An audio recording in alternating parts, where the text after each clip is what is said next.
여러분 혹시 부모님의 하루를 제대로 지켜보신 적 있으신가요? 우리는 자주 잊고 삽니다. 아버지가 매일 몇 시에 일어나셨는지, 어머니가 하루에 몇 번이나 우리 이름을 불렀는지, 그리고 그분들이 아무 말 없이 지나간 하루 끝에 어떤 표정을 짓고 있었는지를요. 당연하게 여겼습니다. 늘 아침에 도시락이 준비돼 있었고, 퇴근하고 돌아오면 불이 켜진 집이 있었으며, 우리보다 늦게 주무시고 더 일찍 일어나는 그분들이 언제나 거기 계셨으니까요. 그러다 어느 날 그 당연했던 것들이 하나둘 사라집니다. 먼저 불 꺼진 거실이 낯설고, 다음엔 식탁 위에 없는 찬 하나가 이상하고, 이제는 더 이상 아무도 나를 먼저 부르지 않는 그 정적 속에서야 우리는 깨닫습니다. 그분이 얼마나 많은 것을 주고 있었는지. 이 영상은 어릴 적에는 단 한 번도 궁금해하지 않았던 아버지의 하루에 대한 이야기입니다. 그분이 왜 매일 새벽 4시에 일어나셨는지, 왜 늘 말이 없으셨는지, 왜 한 번도 힘들다는 말씀을 안 하셨는지를 저는 아주 늦게 그분이 떠난 날 비로소 알게 되었습니다. 세상에는 말이 많은 부모도 있지만 말이 너무 없는 부모도 있습니다. 특히 아버지란 존재는 늘 어딘가 무뚝뚝하고 자식을 사랑하는 방법을 어설프게 배운 사람처럼 어색한 행동만 남기곤 하죠. 그래서일까요? 저는 어릴 적 아버지가 참 밉고 서운했어요. 왜 엄마처럼 따뜻하게 말 안 해주지? 왜 대화는 안 하고 잔소리만 하지? 왜 항상 일만 하지? 그때는 몰랐어요. 그 무뚝뚝한 행동 안에 얼마나 큰 사랑이 숨겨져 있었는지, 그리고 그 사랑이 말이 아닌 행동으로 남는 것임을. 이야기의 시작은 아주 평범했습니다. 퇴근하고 돌아오면 늘 TV를 켜놓고 무표정하게 앉아 계시던 아버지. 식사 중엔 말이 없었고 간혹 하시는 말씀도 잔소리처럼 들렸죠. 일찍 자라. 밥은 꼭 챙겨 먹어라. 돈은 아껴 써라. 그땐 그 말들이 다 버겁고 부담스럽고 가끔은 사랑이 아닌 통제처럼 느껴졌습니다. 하지만 지금 생각해보면 그 모든 말이 건강했으면 좋겠다. 너 잘 되길 바란다. 아빠가 널 위해 준비해놓고 싶다. 라는 진심이었음을 깨닫게 됩니다. 특히 새벽 4시.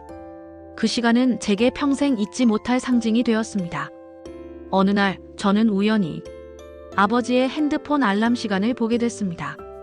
새벽 4시. 그 시간에 알람이 맞춰져 있었죠. 궁금했습니다.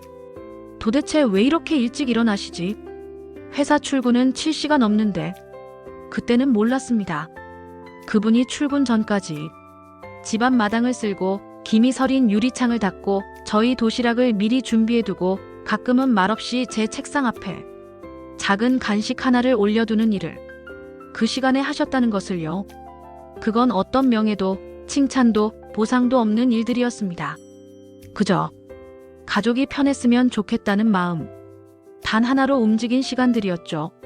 저는 한 번도 그 시간에 눈을 떠본 적이 없습니다. 한 번도 그분께 고맙다는 말을 하지 않았습니다. 그리고 그분이 떠난 후 남겨진 흔적들 속에서야 저는 조각조각 기억을 맞추기 시작했습니다. 낡은 손목시계, 해진 구두, 기름때 묻은 공구, 그리고 책상 서랍 깊숙이 있던 제 이름이 적힌 손편지 한 장. 그 편지에는 이렇게 적혀 있었습니다. 내가 너에게 잘해줬는지는 모르겠다. 근데 너를 생각 안 한 날은 단 하루도 없었다. 그날 저는 무너졌습니다. 그리고 이제서야 말합니다. 아빠, 정말 죄송해요. 그리고 정말 감사합니다.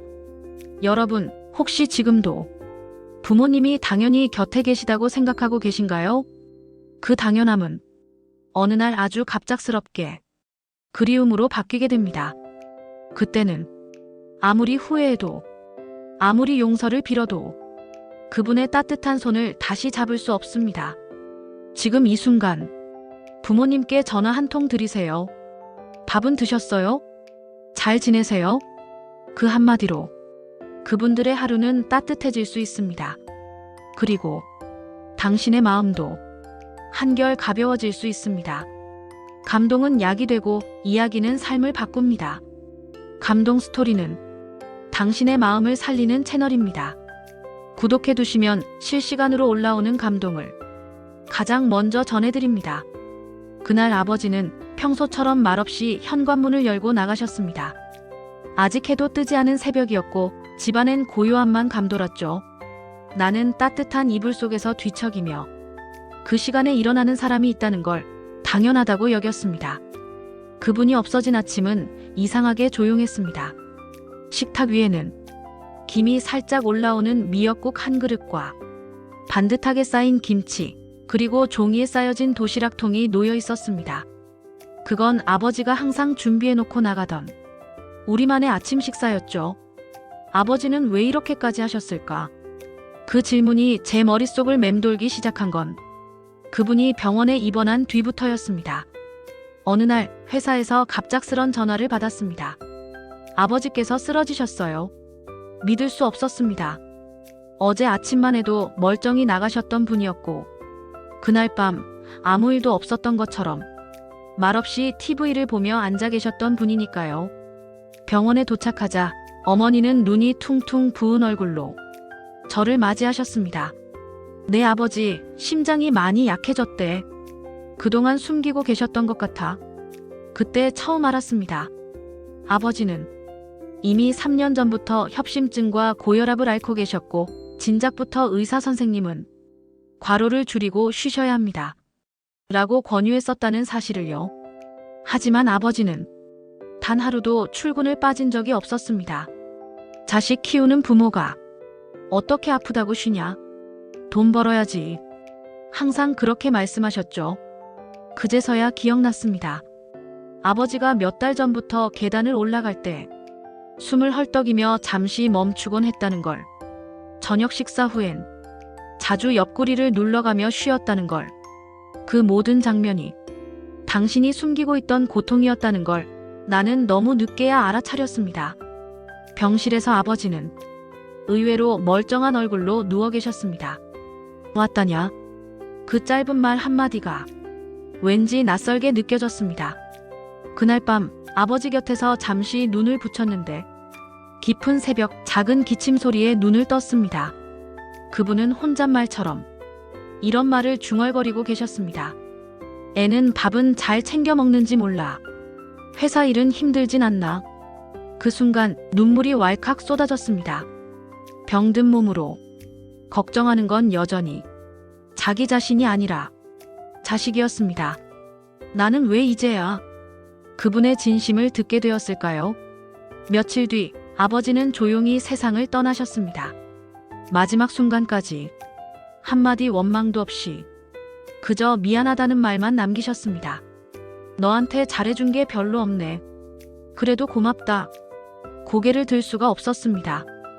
울음이 목에 걸려 그 흔한 사랑해요조차 제대로 못한 채로 그분을 떠나보냈습니다. 며칠 뒤 정리를 하던 중 작은 철제 서랍장 안에서 낡은 노트를 발견했습니다. 거칠게 꾹꾹 눌러 쓴 글씨로 몇 줄씩 적혀있던 아버지의 메모. 오늘은 애가 피곤해 보여서 간식으로 귤 하나 올려뒀다. 이번 달엔 등록금이 빠듯할 것 같아서 야근을 좀 더 하기로 했다. 회사에서 힘든 일 있었던 것 같다. 말은 안 해도 표정이 안 좋았다. 하루하루 그분은 저를 관찰하고 조용히 마음을 담아두셨던 거였습니다. 저는 그 마음을 한 번도 받지 못했습니다. 아니, 받았지만 받는 줄 몰랐습니다. 부모님의 사랑은 대부분 보이지 않는 곳에서 이루어집니다. 그건 누군가의 칭찬을 받기 위함도 아니고 어떤 보답을 바라서도 아니죠. 단지 너니까, 사랑하는 자식이니까, 이유도 설명도 없이 모든 걸 내어주는 것입니다. 장례가 끝난 후 집으로 돌아온 저에게 가장 먼저 느껴졌던 건 빈자리였습니다. 분명 말이 없던 분이었는데 그분이 없으니 집안 전체가 조용했습니다. 그게 말 없는 존재가 우리 삶에 얼마나 큰 온기였는지를 그제서야 알게 됐습니다. 식탁 앞 의자 하나가 비어있고 현관 앞 낡은 구두가 사라지고 TV 소리만 덩그러니 울리는 밤. 그때서야 깨달았습니다. 아버지가 나를 얼마나 사랑했는지를요. 그리고 나는 얼마나 사랑받고 있었는지를요. 시간이 흘러 저는 이제 한 아이의 부모가 되었습니다. 그제서야 그분의 삶이 이해되기 시작했습니다. 아, 그래서 새벽에 일어나셨던 거구나. 아, 그래서 말없이 내 책상 위에 간식을 올려두셨던 거구나. 아, 그 모든 것이 사랑이었구나. 지금도 가끔 거실 한쪽에 놓여진 아버지의 사진을 바라보며 이렇게 속삭입니다. 아버지, 정말 죄송합니다. 그리고 진심으로 감사합니다.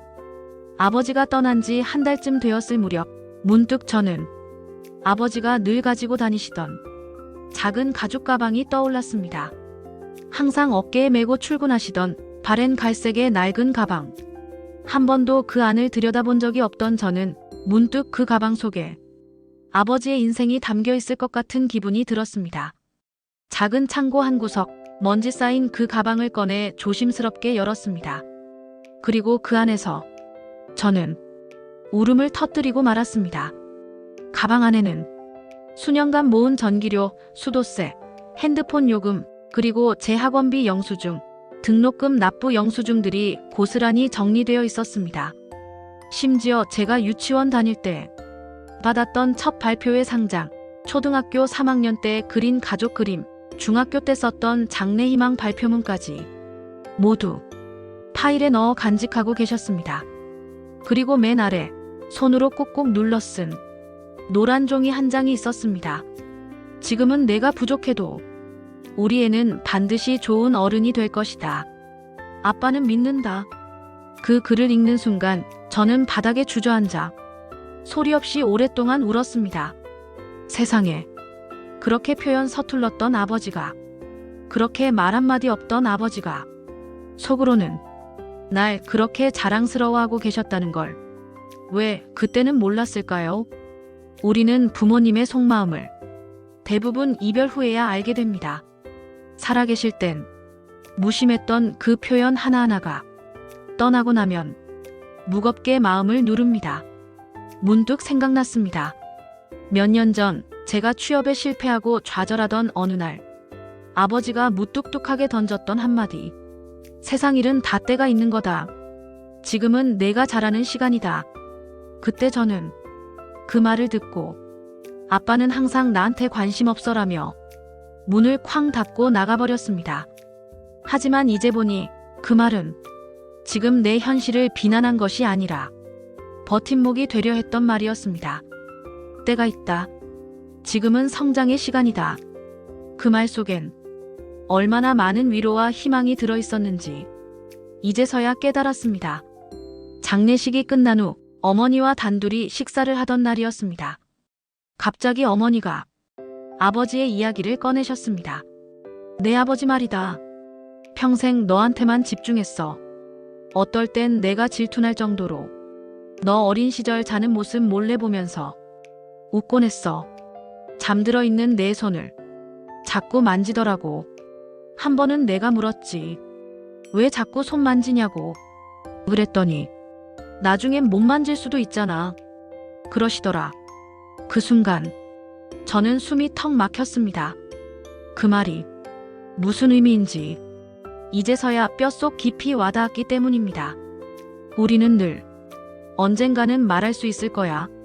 언젠가는 표현할 수 있을 거야. 라는 착각 속에서 삽니다.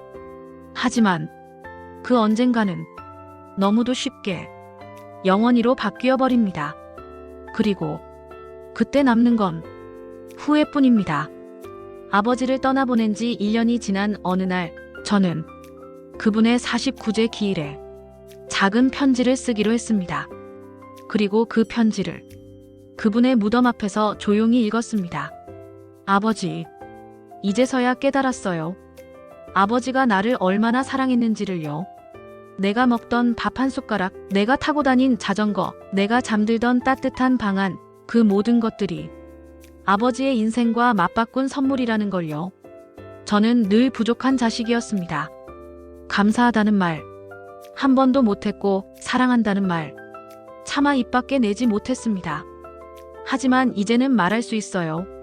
아버지, 저도 진심으로 사랑했습니다. 그리고 그 사랑을 닮아 살아가겠습니다. 그날 무덤가에 앉아 처음으로 진심을 다해 아버지를 껴안는 기분이었습니다. 그 이후 저는 많은 것들이 바뀌었습니다. 무엇보다 부모님과 함께하는 시간을 더 소중하게 여기게 되었고 하루하루가 기적 같다는 사실을 잊지 않게 되었습니다. 어머니와 함께 밥을 먹을 때도 눈을 마주치고 맛있게 드세요라는 말을 하고 주말이면 꼭 전화 한 통, 그리고 계절이 바뀌면 작은 손편지를 보내기도 합니다. 그건 제가 아버지께 하지 못한 것들을 이제라도 어머니께 전하고 싶기 때문입니다. 그리고 저는 지금 하나이의 아빠가 되어 그분이 저에게 주었던 사랑과 희생을 하나하나 따라 해보고 있습니다. 새벽 6시에 일어나 아이 도시락을 싸고 작은 메시지를 도시락 뚜껑 안에 적어둡니다. 아빠가 항상 응원해. 어릴 때 그 의미를 몰랐던 그 사랑이 이제는 저의 손끝에서 똑같이 전해지고 있습니다. 부모님의 사랑은 거창한 것이 아닙니다. 그건 늘 당신이 보지 못하는 순간에 조용히 그러나 뜨겁게 이루어지는 기적입니다. 그리고 그 기적은 우리가 깨닫지 못하더라도 매일 묵묵히 우리 곁에서 계속되고 있다는 걸 잊지 말아주세요. 사람은 살아가면서 놓쳐버린 사랑을 떠올릴 때 가장 깊은 눈물을 흘립니다. 그때 내가 조금 더 안아줄걸. 그 말 한 번이라도 해볼걸. 고마워요, 사랑해요, 죄송해요. 가장 중요한 말들은 늘 가장 늦게 떠오르고 우리가 그것을 말할 수 있는 시간은 항상 짧고 소중합니다. 제가 아버지를 잃고 나서 가장 후회됐던 건 한 번도 그분을 한 사람의 인격체로 온전히 바라보지 않았다는 점이었습니다. 부모니까 당연히 해주는 것. 원래 그럴 수밖에 없는 사람. 그렇게만 생각했죠. 하지만 아니었습니다. 아버지는 그저 한 남자였고 누군가의 아들이자 자신의 꿈을 가진 사람이었습니다. 그 모든 걸 내려놓고 한 아이의 부모가 되기 위해 참고 버티고 희생해 오신 너무나도 숭고한 한 인간이었습니다. 그분이 좋아하던 노래도, 그분이 마시던 커피의 취향도, 어디에 가면 마음이 편안해지는지도 저는 아무것도 몰랐습니다. 그걸 알았을 땐 이미 그 사람은 제 곁에 없었습니다. 아버지가 떠난 후 집안의 작은 것들에서 그분의 흔적을 느끼곤 합니다. 닳아버린 리모컨 버튼 위, 반쯤 접힌 독서 안경, 그리고 아직도 옷장 한 켠에 걸려있는 그분의 바랜 외투. 이제는 그 외투에 얼굴을 묻고 그리움을 삼킵니다. 아버지, 죄송해요. 너무 늦게 알아서. 정말 미안해요. 세월이 흐른 지금 저는 가끔 이런 상상을 합니다. 만약 그때로 돌아갈 수 있다면 어떤 말을 하고 싶을까? 아버지, 오늘 회사는 어땠어요? 힘들면 조금 쉬세요. 밥은 제가 차릴게요. 그리고 아버지, 정말 사랑해요. 그 평범한 말 한마디가 그분에게 얼마나 큰 위로가 되었을지를 이제는 누구보다도 잘 압니다. 그리고 어느 날 아이와 함께 산책을 하던 중 문득 아이가 묻습니다. 아빠, 할아버지는 어떤 사람이셨어? 그 순간 제 마음속 깊은 곳에서 무언가가 터져 나왔습니다. 저는 아이를 무릎에 앉히고 이야기하기 시작했습니다. 할아버지는 말이 별로 없으셨단다. 근데 손은 항상 따뜻하셨어. 아빠가 힘들 땐 말없이 등을 토닥여 주셨고 밥은 항상 내가 먹고 싶은 걸 준비하셨지. 그리고 무엇보다 할아버지는 정말 사랑이 가득한 분이셨단다. 아이의 눈이 동그래졌습니다. 할아버지도 나를 알았을까? 저는 미소 지으며 말했습니다. 물론이지. 너 태어나기 전부터 할아버지는 매일 아빠한테 나중에 아이 생기면 잘 키워야 한다고 말씀하셨어. 내가 생기기도 전부터 이미 널 사랑하고 계셨단다. 그날 밤 저는 아버지께 편지를 하나 더 썼습니다.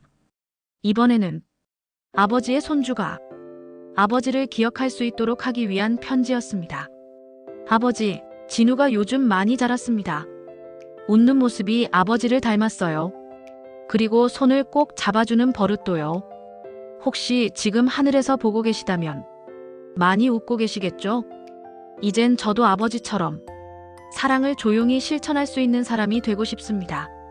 아버지의 방식은 결코 틀리지 않았고 오히려 가장 따뜻한 방식이었습니다. 그 가르침 절대 잊지 않을게요. 사랑합니다.